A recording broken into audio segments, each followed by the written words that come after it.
Hey, everybody, welcome to Thrive Beyond Pornography. I'm your host, Zach Spafford. This week on the podcast, I am getting back from the beach, but you get to listen to a great interview with our friend Ariel Finlinson. She has an amazing website, an amazing podcast called Ladies Talking Love. You can find her at ladiestalkinglove.com/from pressure to passion.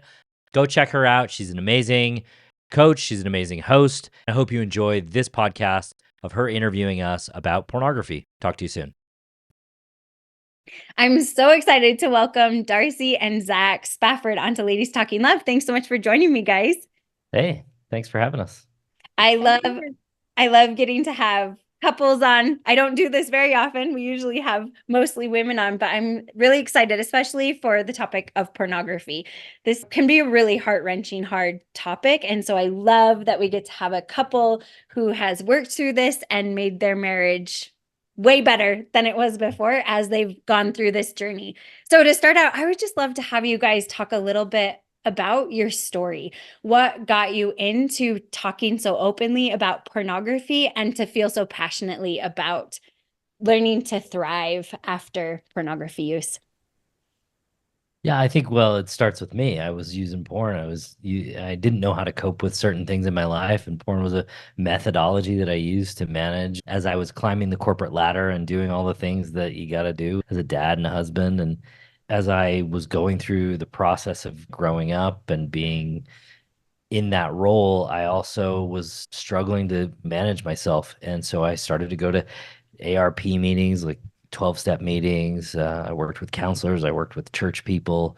I worked with everybody that I could get my hands on. And I found that none of it was super helpful. And then at some point, Darcy started to just talk to our friends. And she was like, listen, I'm going to share this story. And it's my story just as much as it is yours. Yeah. And I had to kind of respect that because the truth was like I couldn't say to her, hey, don't tell people. Even though in some ways I felt like I was pretty much a deviant. I wasn't being a good human. So she started to talk to people and tell them what was going on. And that was Most of the people that I talked to, a lot of them had either dealt with it or were in the middle of dealing with it. And so that was opened up a channel to discuss it with them. Yeah. And then also for me, I'm not very good at keeping things in. It's probably like the ADD in me.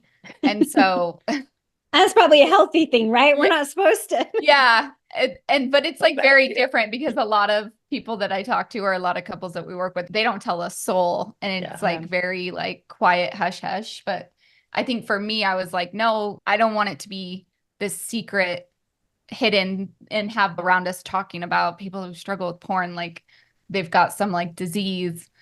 And so it was like the more I talked about it, the more I feel like we were able to have open and honest conversations about it. Yeah, and so we started to find some traction in really just being open and real about it with people and starting to work on the internal stuff.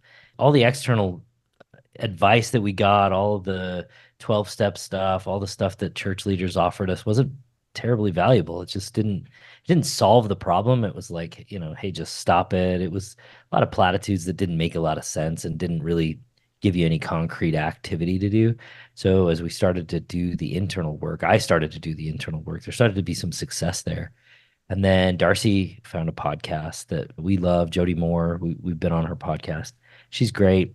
But she started to listen to some of the things she was saying, and we were like, maybe we could do this for porn because people need this conversation. And some of the things that she was saying were things that I was doing, but that I wouldn't have said that way. Like I didn't know the vocabulary. I was just doing that stuff. So as we started to think about doing it, we just started to take steps in that direction. And then we decided Mother's Day 2019, 2018? 2019. Yeah, Mother's Day 2019. We were like, well, let's go for it. Let's do this. And that October, we started the podcast and we started coaching people and helping them through this process. That's awesome. I love that. And it seems like I'd love you to dive in a little more about how it came up in your marriage. Because I think it sounds like you guys were pretty open, but was there a time where Darcy didn't know that you were using pornography? And how did that come up? Mostly it was just Darcy finding me screwing up is what it really was. I wasn't terribly keen on being honest, partly because I didn't know how to solve it. I mean, partly because I was like, I can pretty much handle anything, but if you look at porn, like I'm out. That was my mindset. And so I can see why he was like, I can't tell her this. Yeah. I had made threats in the past. And yeah, it was like in 2008 was when I discovered that he was looking at porn, and we got married in 2003. Okay. So it was 5 years into it. And it was earth-shattering, like horrible, heart-wrenching, lots of emotions, lots of anger, lots of resentment, lots of fighting, all of the betrayal, lovely things, lots of yelling. Yeah. That was all on her side. I may or may not have thrown toilet paper rolls down the stairs at him, you know. Of all the things you could have thrown. Okay, maybe laptop's not a laptop. Yeah, it was a work laptop. It wasn't even my laptop. It was it survived. Laptop. It did survive, which it's pretty amazing. Dell laptops, I guess. But yeah, so it was one of those things like for years where he would just hide it from me and I would find it. And then, you know, after the initial finding. Yeah. Okay. Yep. And then it was like in 2015 where we finally like were in a good place. In 2012, I know all these dates because they coincide with when my kids were born. So like, my twins were born in 2012, and that was when we kind of stopped doing everything that we were doing up to that point. I was in like betrayal trauma groups, online, and I found them to be very, very negative. A lot of man haters in there, and I didn't find a lot of value in it beyond feeling like I wasn't alone. You know, like it gave me a sense of like, okay, I'm not the only one dealing with this. But it also, after that initial like having a community, I felt like it didn't really do a whole lot to improve our marriage and improve our relationship. I felt like a lot of it was very negative. And I wanted to stay married to Zach because outside of his porn struggle, he was a really good guy. He was a good father, good provider, good husband. Like, I wanted to be with him. That one part, I just wanted to fix, you know? Yeah. And so I was like, okay, this is becoming toxic because I didn't want to constantly be viewing my husband as like this horrible person. And so for me, I pulled away from that and we stopped going to like the SA groups and the addiction recovery meetings. And we just started going at it on our own, like figuring it out. And so, yeah. And it was like a 3-year process of like figuring it out to where we got to a place where I felt like we were good.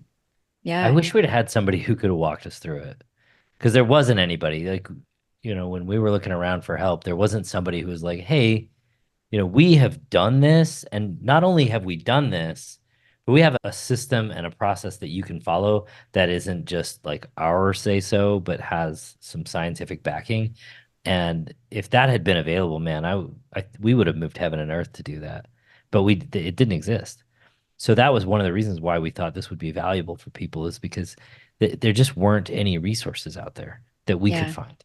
And I think it's so powerful coming. We, of course, want the research backed, like this has worked for people, but also coming from a couple who's been able to work through it has so much power to share your story. And so I'm so glad that you're talking about it. Well, it's funny we say this. We're like, it's our favorite thing to do is talk about porn on the internet. Just porn and sex. We're all for it. Like, we could talk all night long. Yeah. I'm the same way, except I usually don't talk about porn as much, but we are today. No, it's so true. And I'm so grateful to have you be open, because it is it's a scary topic. Like, at the beginning and starting to work through it. And like you said, like it feels like a bombshell went off if you find out that your spouse has been using porn and you didn't know about it. And it can be so hard. Before we dive into some of the things that kind of helped you through it and some of the challenges, I would love you to talk about just a little bit, Darcy, what made you decide to stay? Because you said beforehand you had threatened, like, if you look at porn, I'm out. Yeah. Like, how did you manage that bombshell that came off and kind of shift to a place of, I'm going to fight for this? I would say it was probably gradual, but I feel like a lot of what I said in the beginning was so much out of fear, right? I was so scared of it. All the stories that I had heard growing up and all the messaging I received around pornography, that I was scared of it. So it was like a threat, because I was like, oh, if he knows how bad I feel about this, then he'll clearly stay away from it. A lot of it has to do with that. But then also just, I didn't want to end up divorced. Like, I wanted to make our marriage work. At the time, we had 4 kids, and it wasn't, to be honest, I wasn't really in a position to leave. Let's be honest, right? Like, I got married young. I had kids right away. I didn't finish my schooling. And so it was like, I didn't have a ton of options, I felt like. And so it was like, how can I make this work, at least for now? And I could have never imagined what it could have turned into in that moment, because it was just so painful and hard to deal with it. So yeah, that's I think part of it was that trapped feeling, but I think at some point there was a shift for you. Oh yeah, for sure. And it stopped being, I have to stay, and it started to become, I'm going to choose this because I want it. And that's that. I mean, I think that's where you've been now for quite a few years. Yeah. And I bet that was powerful for you, Zach, as well, to see that shift in her. Oh, it made all the difference. Yeah. Well, to be honest, it's so hard to talk about it in like just a linear short fashion. Yeah. Right. And in like an hour. Like, there was a lot that went into that shifting. But like for me, like I did a podcast episode about the 6 shifts I made to heal from betrayal trauma.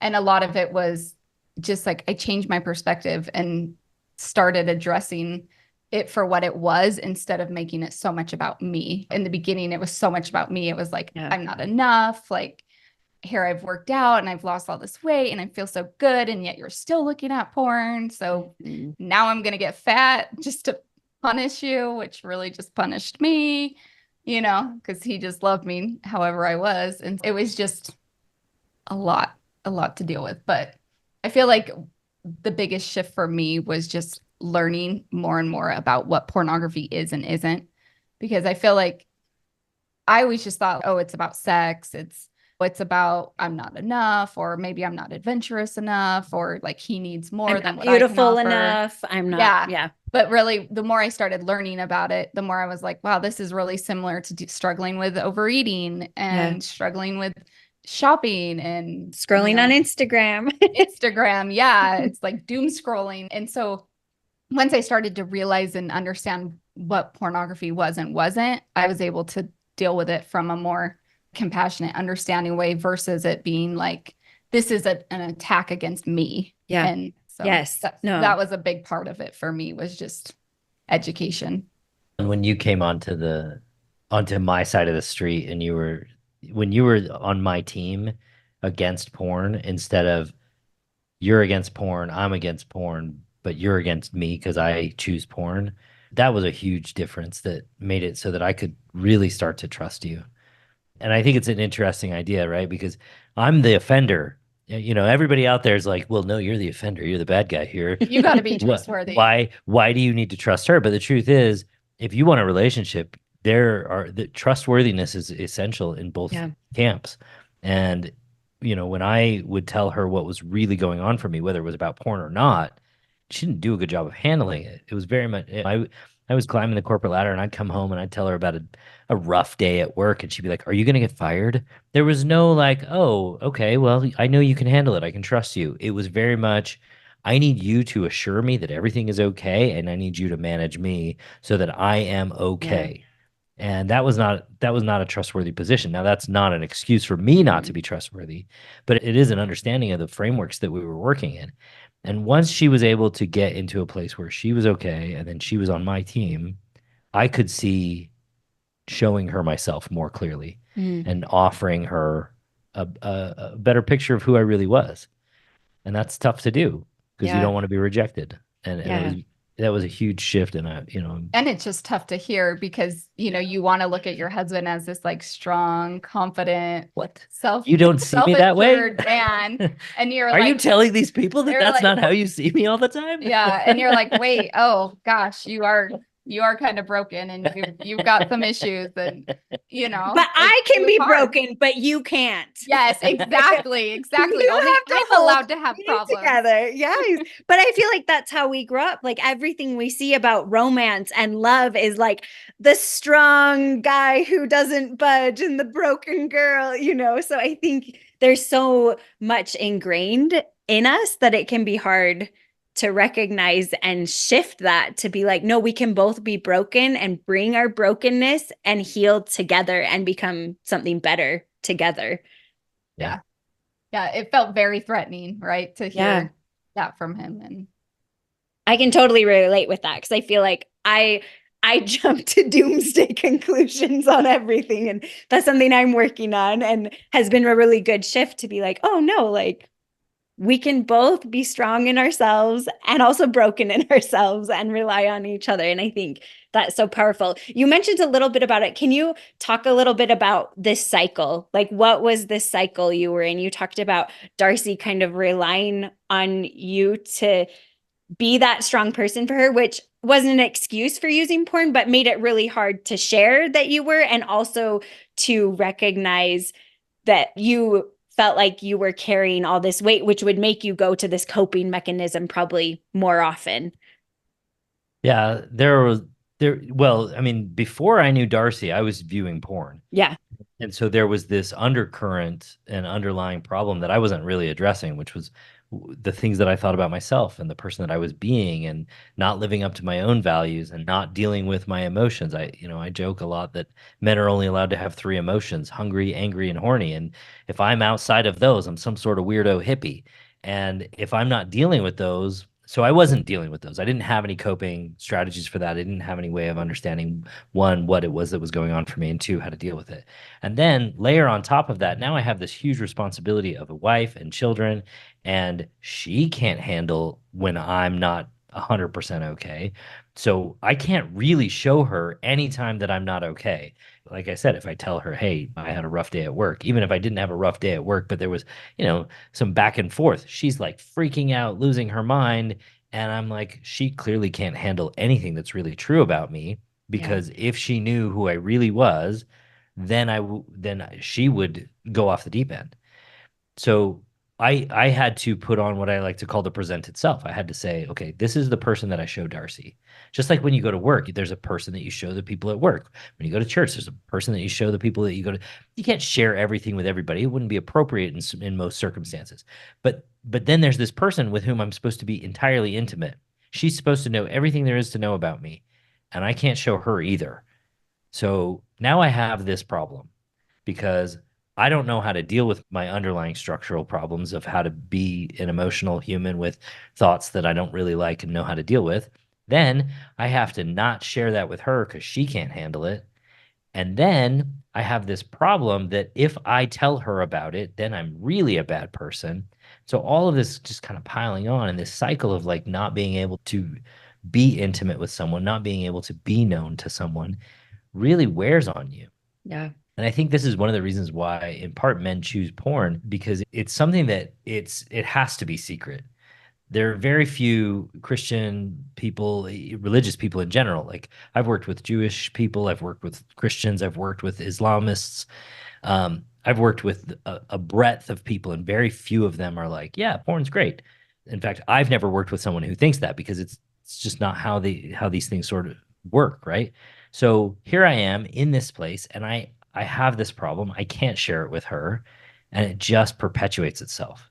Well, I think a lot of it too was self-preservation. Yeah, totally. Of not wanting to share it too. Like wasn't all just me. Meaning, oh yeah, no, totally. No, for sure. So it's I don't want people who are listening to think it's all my fault. No, it's not all her fault. Really, it was, I mean, even the hard parts where she's saying, hey, I can't handle you, and I don't want to see who you really are, that's all about self-preservation too. It's 100% self-preservation. Because if I show her and then she rejects me, then I'm the one who gets to feel bad, right? Yeah. So all of that self-preservation, all of that is just protecting my own ego. And it's showing you, if she does reject you, that you're an awful person. Like, yeah. that's No, kind of what what I think, all the bad things that I think about me are true, right? Yeah, Because she's yeah. like, well, you're a terrible husband because you look at porn. And all of that is around self-preservation. And these coping mechanisms, they're all about making sure that we feel good in the moment, sometimes at the expense of who we expect ourselves to be. And that problematically it's just a cycle that it self-perpetuates. All the negative feelings that you have, it just perpetuates it, because when you start feeling crappy, what do? You go and look at porn, when it just keeps going and going around and around. And then you feel mad at yourself that you looked at porn. And so then you double down, you recommit, but then you start down the path, and then you feel bad again. And then, well, and it's so demoralizing, because most of us think that we have to like use willpower at some level, or we have to just like fight it off. And the problem with that is that we're fighting with our brain with a finite tool when we use willpower and motivation. And you cannot fight with your brain, one, because you are inside your brain. You are the person in there. So you can't fight with that entity, because it's just you fighting with yourself. That makes no sense. You can't punch yourself in the face and make the problem go away. And the willpower motivation, there's not enough of that. There's not enough of that in the world for you to deal with an internal problem. Those are great for externals. If you're fighting a war, or you're in a battle, or there's some sort of external problem. Like, a lot of people use the Bible story of Potiphar's wife, right? So Joseph in Egypt, Potiphar's wife, Joseph's hanging out with Potiphar. He's doing all the work for the household. And then Potiphar's wife takes a liking to him, and he's in a room with her. And people are like, well, why don't you just do what Joseph did, which was run away? The problem is that Potiphar's wife is a real person, and you can physically move far enough away that there's no more temptation. You can never run far enough away from your own brain. And so you have to learn to deal with the internal struggles with internal tools. And that's what I didn't have. So in this process of getting out of that cycle, I had to start to get good at, one, feeling bad, which is like the worst thing. Nobody ever grew up and was like, I'm super good at feeling bad. No, that's not a thing. But it is part of the process of growing up, because you have to be able to feel bad long enough to move through it so that you can deal with the underlying problem, which is the story that made you feel bad. And once I started to learn those tools, I was able to start stepping away from the problem, and my brain stopped offering me porn for the most part, because it was like, I don't have to circumvent this. I don't have to run away from this. I don't have to suppress this. Yeah, I can face it. Yeah. What was like when you're dieting and you're like, I'm not going to eat sugar, right? I'm not having sugar for 30 days. And then all of a sudden, all you want is sugar, right? Yeah. Your brain is like so fixated on what you can't have. And that kind of happens a lot with pornography. It's like, no, you can never do this. It's not allowed. And it just becomes so much more enticing versus like, I can if I want. Yeah. Like, I can if I want. And that's actually true, because you do look at porn. Yeah. So that is actually more true than you can't. And then it's like, okay, now I can, but I don't want to. It's like, I'm actually choosing not to engage with this versus I just can't. Like, yeah, I would love to hear, Darcy, what was your kind of cycle in this? Like, during the time where you were, as Zach described, on the opposite side of the street, like, what was your cycle when you would find out about porn use, and where was your mind and your emotions? And then when you joined him and you're both fighting porn, what did that cycle, how did it change, and what did it look like for you? Okay, so to be 100% honest, when I first found out about it and we started being intimate again, I was like, that's it. I'm going to be a porn star, right? Like, I'm going to be like, I'm going to try so hard here. I'm going to do all the positions. Yeah. And I tried really hard. And obviously that didn't work either. So for me, I would find out about it, get very angry, lash out, yell at all the things that I wish I didn't do, threaten, and then sometimes hitting. Yeah. And then we would kind of like work through it. I talked to my girlfriend and it would get better, but really it wasn't, because he was just hiding it better. Right. Yeah. This is in the beginning. And then once I started to realize, okay, this isn't like, he is hiding this from me. How can we actually address it? Then it became okay, what's going on for you? What is actually going on here? And how can we work together to solve this versus fighting each other on it? I feel like for me, it was so much like Zach said earlier, was like porn was in the middle of us, breaking us apart, and we were both on one side fighting it. And then it was like, okay, how can we get on the same page of this? And for me, that was realizing that porn is not as big of a deal as I'm making it. Like, I'm giving it so much power to control everything. Yeah. It was controlling my moods. It was controlling how I treated my children. It was controlling how I treated Zach. It was controlling how I talked to myself. And I was like, why am I giving this so much power? So part of it is taking back my power and realizing that I'm better than pornography. And what I can offer is way better than pornography and way more awesome. Yeah. Well, you're real. And real and connected. Yeah. Yeah. I think two really important things to remember.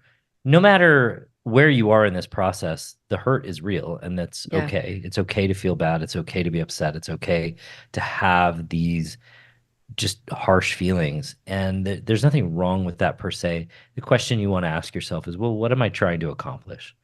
And if what I'm trying to accomplish is to stay hurt and be hurt, then, that's totally fine. And if that's where you want to be. But if what you want to accomplish is moving to a more enjoyable, loving, free, just comfortable relationship with your spouse, then you have to start to look at the problem differently.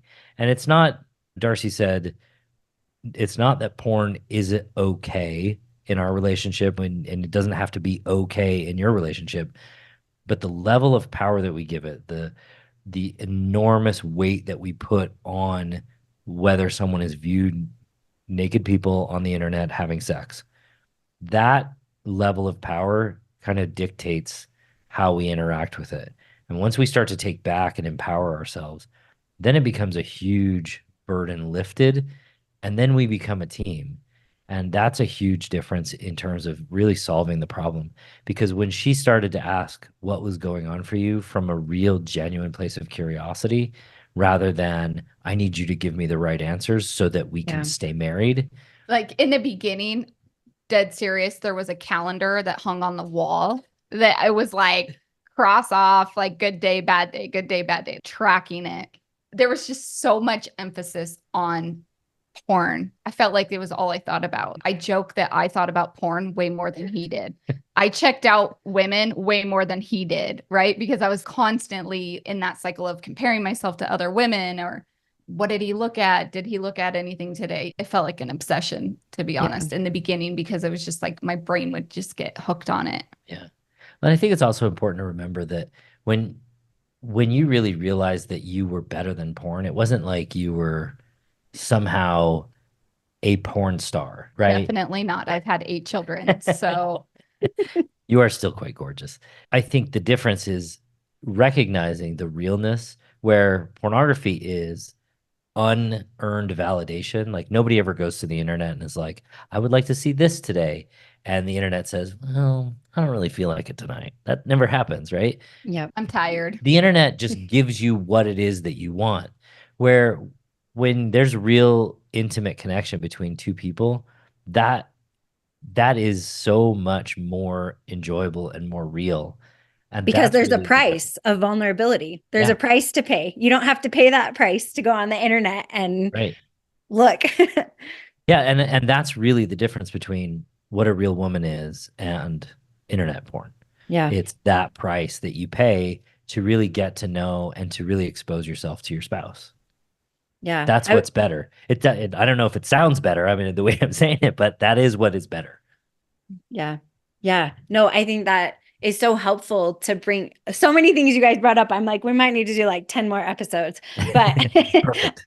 I would love to hear a little bit about what you found that helped, because you were doing like addiction recovery programs and all of these things, working with church leaders. What actually helped you both in this shift to seeing it as a coping mechanism and learning to cope with those big emotions and feel them and work through them instead of just going to Like we all have something, right? Like Instagram scrolling, porn, whatever it is that we default to. Yeah. Oh, I was gonna Yeah, go ahead. The biggest thing for me, honestly, because remember when I was like, I was super hot when I found out who's looking at porn. Skinniest I'd ever been going to the gym all the time. And I made that comment saying, you're gonna have a fat wife now. I think I gained about, that was a literal moment. Yes. That was not hyperbole in any way. Like I was joking. I think I was mad, and then she was like, "You're gonna have a fat wife now." I think I gained like 40 pounds, right? And it was after the twins were born and stuff, and I decided like I want to be healthy, and I'd gotten so used to using food to cope with my emotions. Yeah.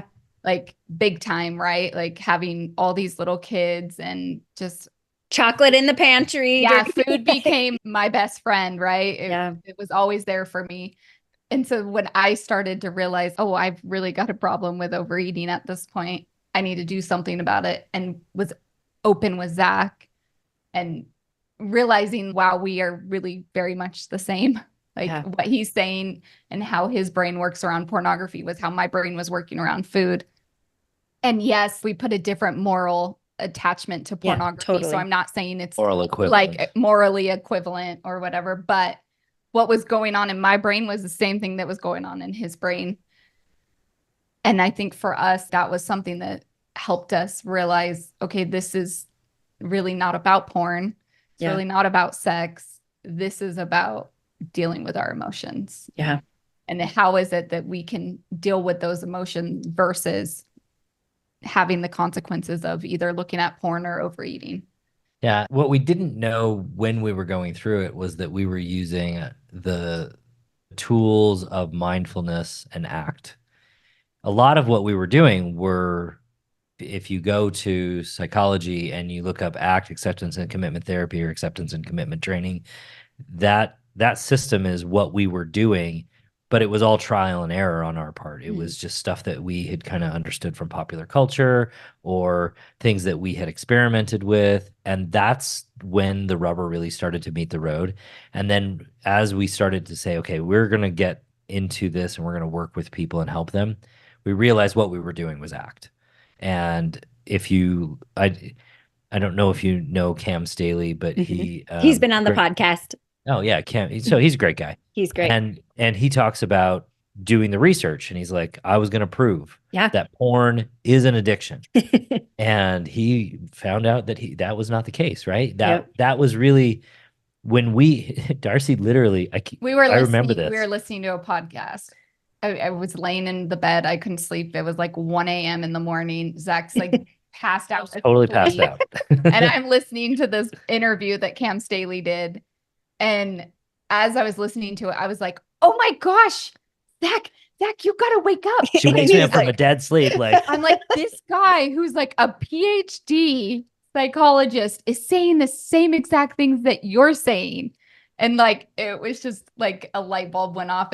And so we joke that like he got his. I got my degree. PhD. I got my doctorate at the School of Hard Knocks, and Cam got his doctorate at I don't know, Idaho State, I think. It's where teaching now.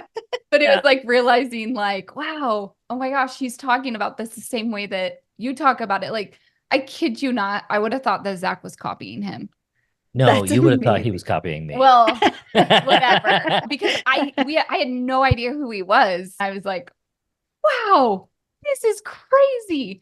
To me, now looking back, I'm like, yeah, it's because it's like true principles. Like it's truth. And that's why you figured it out.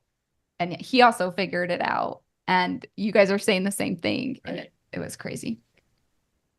Yeah. I'll never forget that night. And once we started to see that, we said, okay, this is what we have to use, because the evidence and the data are really clear that the 12-step type programs and some of the other programs that are based in fear and in motivation and willpower, those weren't working for anybody.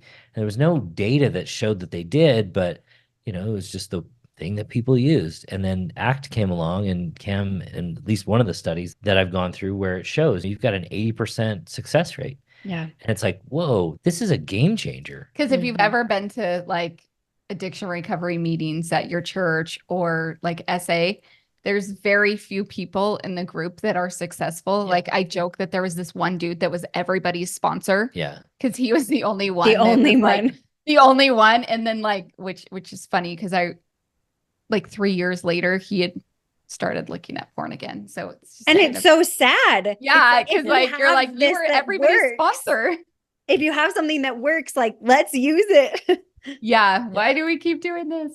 Well, that's part of the problem is that one, we have this culture where 12-step things, Al-Anon and AA and Narcanon and all of those have been so deeply ingrained into our societal structures for like 75 years. I mean, if you go to court for an alcohol-related issue or a sex-related issue, they'll send you to a 12-step meeting. Yeah. There's no basis for it. It's just that's what they do. So starting to recognize that there were actually tools that were helpful, using those tools and then being able to share them, that was a huge shift for us because in that space, we started to create a lot of help for people who were pretty hopeless. It's just such meaningful work.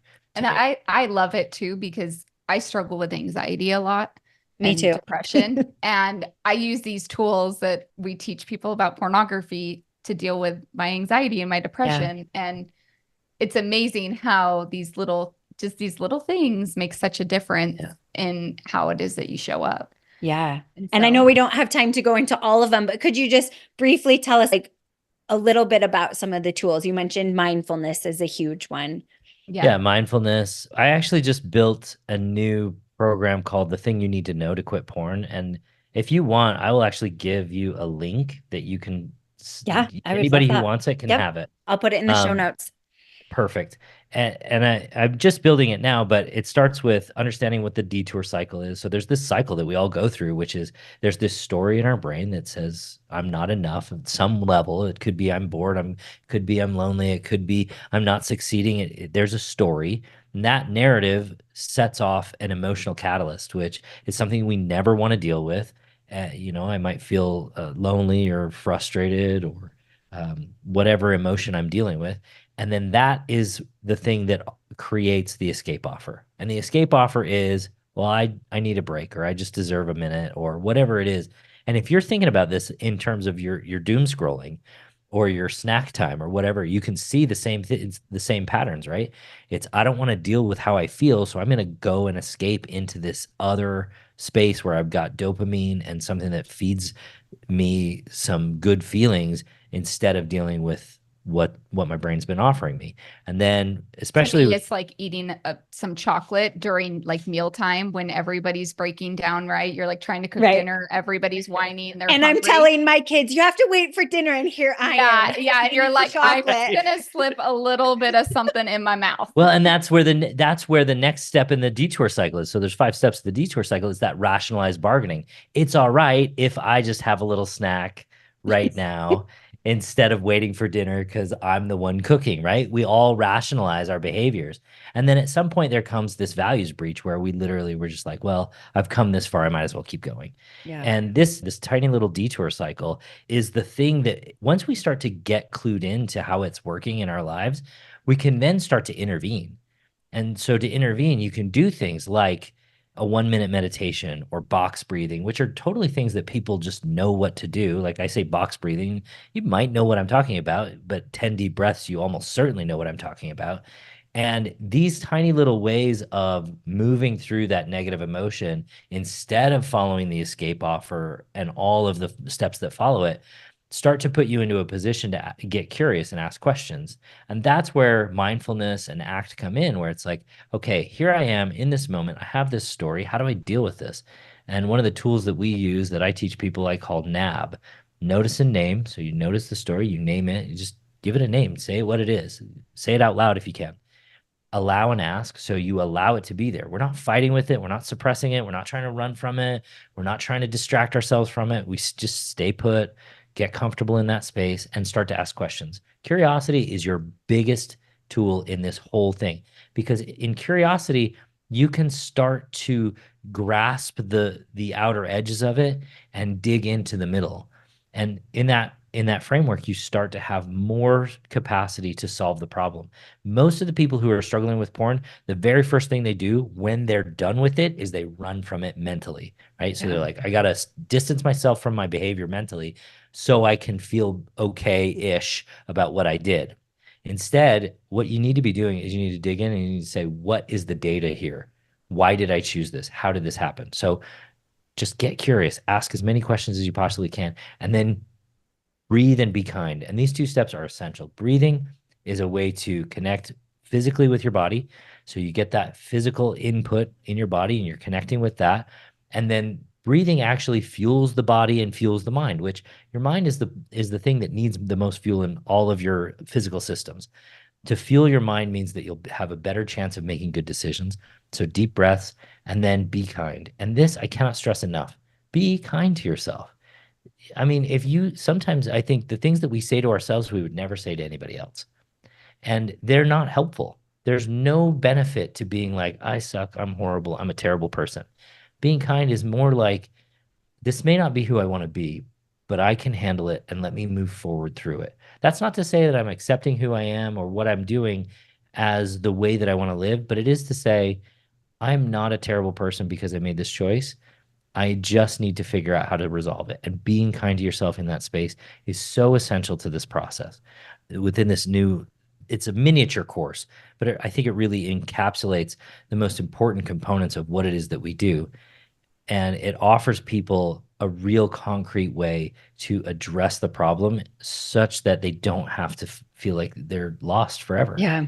Yeah. Or Which addicted is forever. powerful. It's so powerful to realize, oh, I can choose and I can be a part of this decision instead of just feeling like it's going to happen because you don't have any say in it. And I think all the work Cameron Staley's done, and I love what you guys are doing, is so amazing to realize too that this is a coping mechanism for not understanding our emotions and knowing how to work through it. And so, Darcy, I'd love you to talk for just a little bit about how you were able to separate yourself from Zach's pornography problem, because I think that's so hard as women. Like you said, like, I'm going to be a porn star.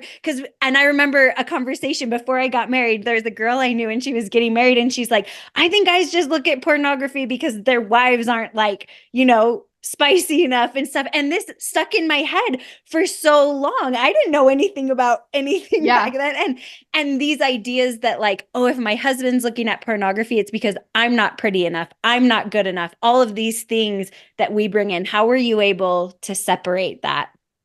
Yeah. So with your story that you had, I had a similar story that was like, don't ever tell your husband no, because if you do, he'll look at porn. Right? He's going to cheat on you or he's going to look at porn. Yeah. Like, oh, let's have sex out of fear. What a great idea. Okay. I think it's so sad that that's all we think about. Yes. Like that's the credit that we give men, you know, that's it's awful.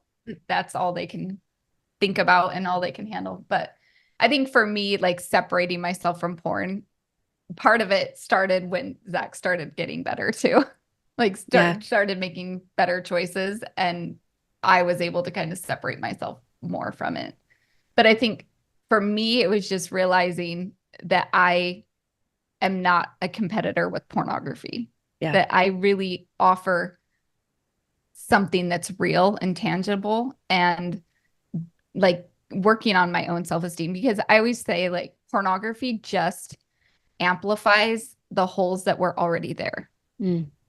Right. So like you think about it, most women struggle with like body image or self-confidence or, and pornography was that thing that like amplified all those.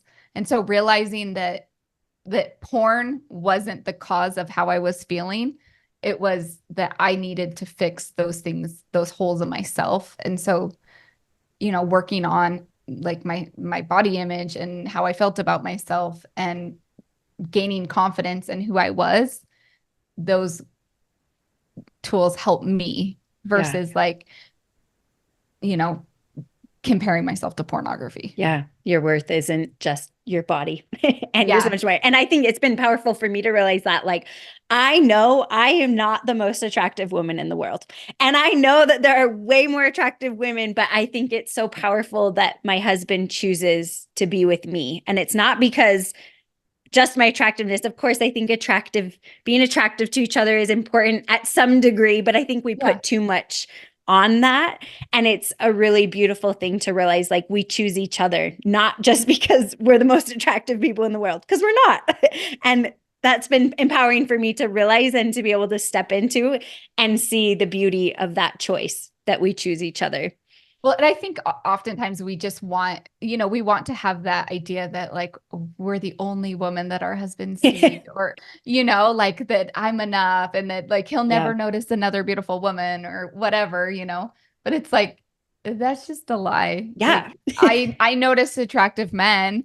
Like what? But I can. Are you serious? It's fine for you, but not for him. Sorry, I just confessed. Zach doesn't know this. No, but right, like obviously, there's gonna be attractive people around you, and there will be more people with better bodies than you, or more attractive than you, or whatever. But I want to be with my husband. He wants to be with me. And there's always going to be somebody better looking than you. There's always going to be someone with a better body than you. And if that's what you're relying on to feel like you're enough, then you're never going to feel enough. Yeah. So it's and it's what you do with that. Like, we're going to notice attractive people. And with porn too, it's like, but now where am I choosing to channel my sexual energy? And we can choose that, especially when we have the tools to not make porn a coping mechanism. That's a huge component of the process for most men, is saying, I do have this agency, I do have this freedom of choice to choose porn, not because it's what I want, but because I'm a human, I'm a grown person. And that's not to say that it's okay, and it's not to say that it falls within my values, but it is something that I can choose. And once I really fully acknowledge and embody that, then I really have to ask myself the question of, what do I want? And more than anything, I want Darcy. I want to be with her. I want to be close with her. I want the reciprocation that comes from a real relationship with a real human, not the transactional nature of pornography and the validation exchange or the monetary exchange that comes with that. And that's a huge difference, I think, for most people. Once they start to really get to a place where they're like, I can do this if it's what I want. What do I actually want? Yeah. Knowing what you want is a huge difference. Very often we take orders from externals, even our wives, especially our wives, right? If Darcy came to me and was like, hey, listen, I really need you to wear flip-flops no matter what time of the year it is, because that's really what it looks like to be a good husband. I'd be like, that's a little weird, but I guess I'll try.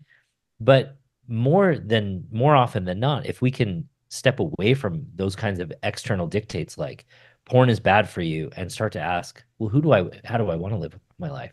How do I want to interact with my sexuality? Instead of just being told to wear flip-flops or not look at porn or whatever it is and say, well, that's how I have to live my life.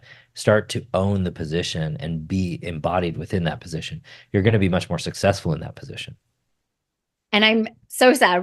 We already went over time, but I want to talk for just a little bit about what you've seen on the other side now, going through this process, working together to fight pornography. What's happened? Like, what has changed in your marriage? And I'd also love for you to talk about how your sex life has changed, because being able to show up authentically with the good, the bad, the ugly, and not just bodies, and redefining sex for how we want it to be, is what helps a marriage thrive as well. It's not the only thing, because sexuality isn't the only thing, but that's a key component. It's a pretty good indicator to have. Yes. And it, like, if anything else is going wrong, it is going to show up in sex. So I'd love to hear what has changed for you guys. I think one of the things that we started to do is we started to not fight with porn. And that kind of battle language, that existential crisis kind of language really hinders, I think, the process, because it becomes so much more problematic because of the way we think about it. So we're no longer fighting with porn. Porn is. And then how do we want to live with it? Right? Because I don't know of anybody in this world, in the modern reality that we live in, where pornography or nudity or nakedness in media and in a variety of spaces isn't coming up at some point in their lives. I don't think that exists. The average kid is now exposed to pornography somewhere between 9 and 11 years old. No one graduates high school without having been exposed to pornography in the current reality. So when we take it out of this, it's an existential crisis. If you see it, it's going to destroy you. You have to fight it. And we put it into this reality, which I think is a much more correct reality. Pornography is. How do you want to engage or not engage with it? What are your values? So we start there. And then I think, I mean, that. We have really good sex.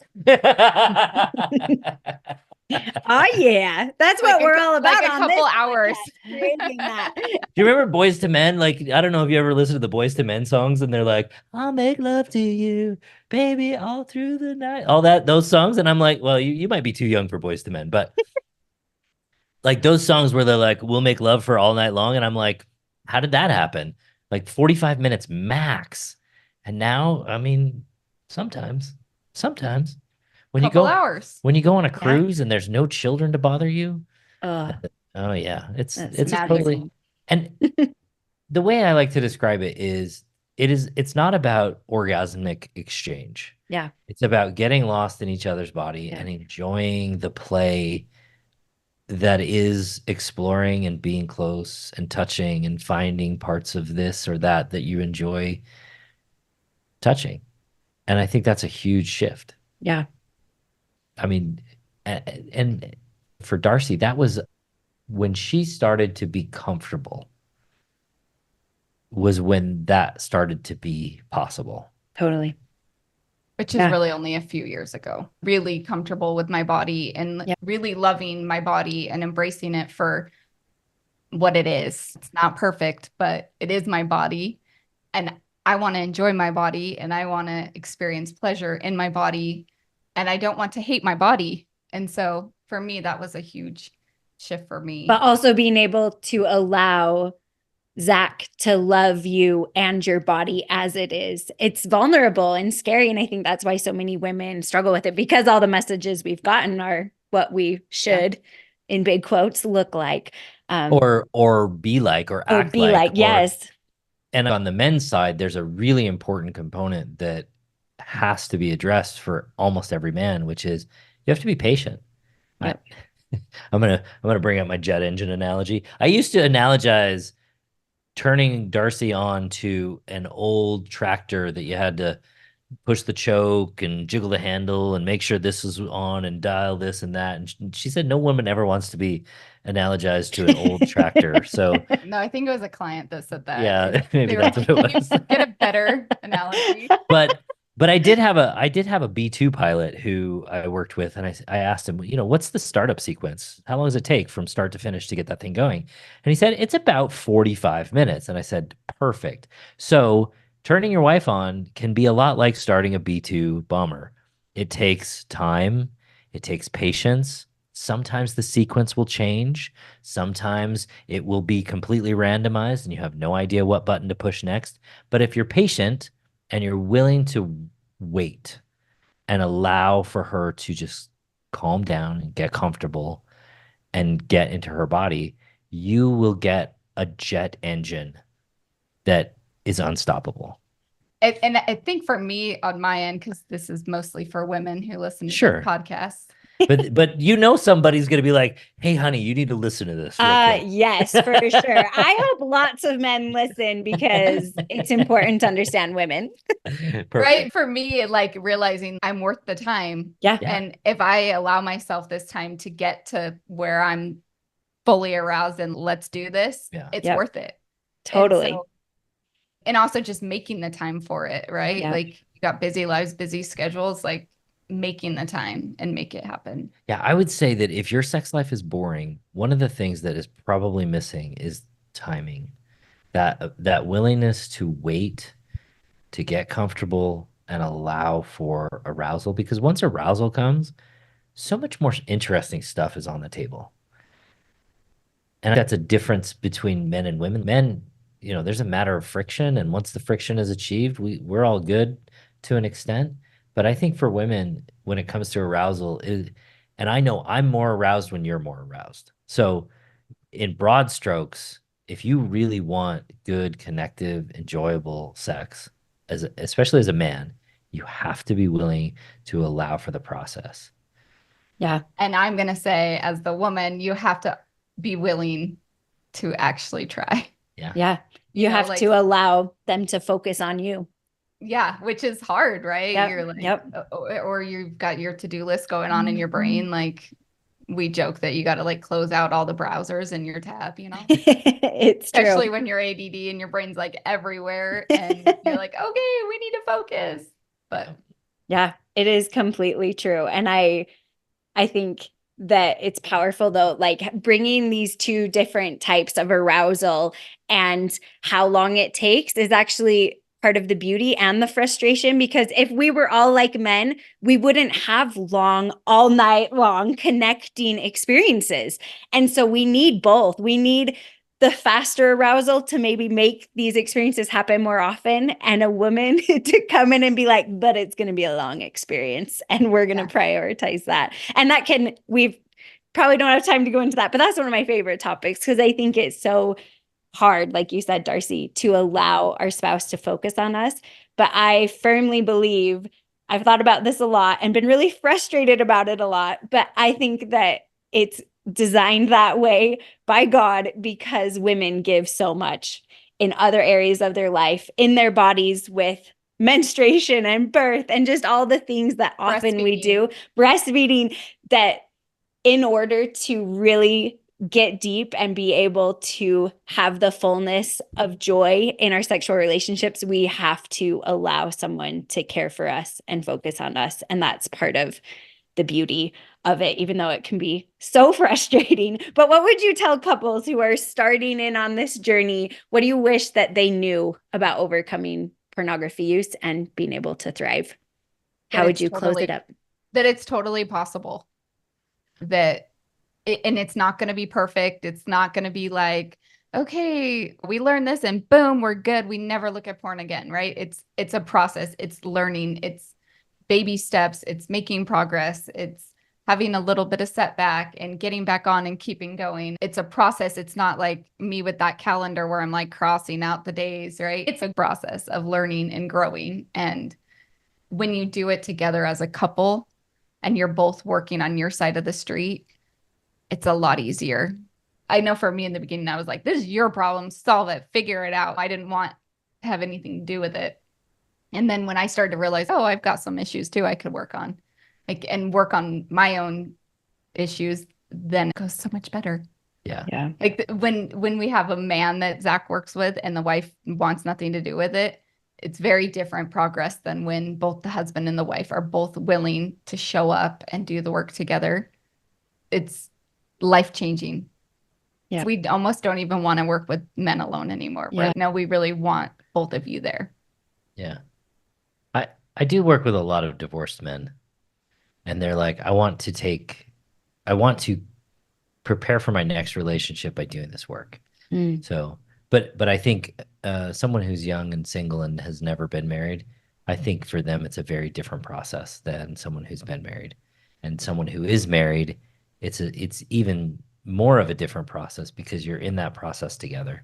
And I 100% agree with Darcy. This is doable. This doesn't have to be the boogeyman anymore. We have the tools, we have the skills, we have the information. All you need is someone to help you walk up the mountain. When you work with somebody who's been to the top of the mountain, there's a big difference. You might go and get a map and maybe do it on your own, and that might be a little bit more adventuresome or maybe a little bit more difficult. But when you work with somebody who's been there, they can show you the pitfalls. They can show you the parts that you have to do and how that works. And that's really where the rubber meets the road, is when a husband and a wife get together and they say, listen, we have a marriage that's fine. What we want is a marriage that's awesome, that's thriving, where we really do trust each other and we're like, I can handle you and I want to know you and I'm willing to wait for what it takes to get it done. That's awesome. That's what we do. Our number one thing is we got to stop giving porn so much power. Yeah. Why is it that we let porn have all this power? Yeah. That is so empowering. And it really is taking the fear out of it to be able to talk about it and face it together. Thank you so much. This has been an awesome interview. And you guys have brought just such a beautiful way to tell your story and really take the fear out of this journey for people. Where can people find you? You can find us at Thrive Beyond Pornography, the podcast. So you can find that on most of your normal We have podcast hundreds systems. of episodes. Yeah. So if you really want to know us more than you ever wanted to know about anybody, go on there. You can find us at Thrive Beyond Pornography on Instagram, where the N in pornography is an X, because apparently you cannot use the word porn or pornography on Instagram as your handle, even if it's in educational and right. Good. Yeah. Right. Get it. And you could go to gettothrive.com and you can see us there. Yeah. Awesome. We'll make We'd sure love and to have see you guys. all those links in the show notes. Thank you so much for joining me today. Thank you. Absolutely.